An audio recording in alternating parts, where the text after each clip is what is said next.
time for Countdown's number 2 story. Tonight's worst persons in the world. The bronze to Minnesota Congresswoman Michelle Bachmann, who has announced that she has been appointed to the House GOP's new American Energy Solutions Group.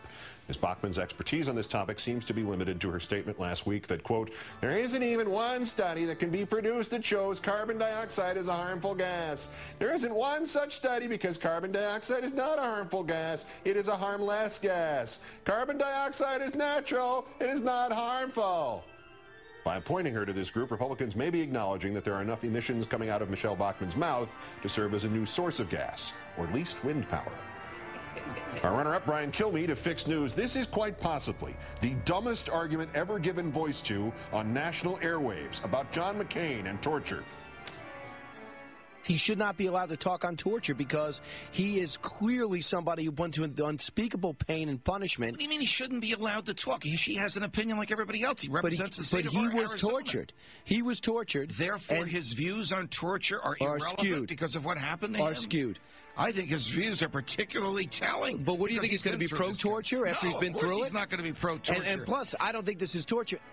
So you're saying, Brian, that the conclusions of a victim of torture might be neither accurate nor reliable? But our winner is Billo the Clown. He showed this cartoon from the New York Times while saying, take a good look at this cartoon, which the New York Times printed yesterday. It shows the Statue of Liberty holding a whip ready to strike. Just look at this atrocity and tell me that newspaper is a fair media outlet. The two men responsible are Times publisher Arthur Sulzberger Jr. and editor Bill Keller. These guys are on a jihad to define America as a gulag nation, a country that tortured helpless captives. The Times is aided and abetted by General Electric CEO Jeffrey Immelt and NBC boss Jeff Zucker, who allow their commentators to push a hateful far-left agenda. You know what, boyo? I never saw that cartoon in the Times. I didn't see it on NBC either because NBC didn't show it. I don't even think we ran it till just now. You know where I saw that hateful cartoon? I saw it on Fox News. Bill, why do you hate America?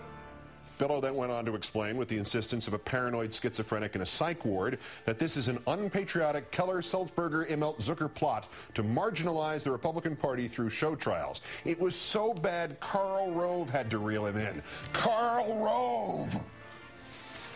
And I don't say they're unpatriotic. They just have a different definition of what they want America to be. They're not unpatriotic.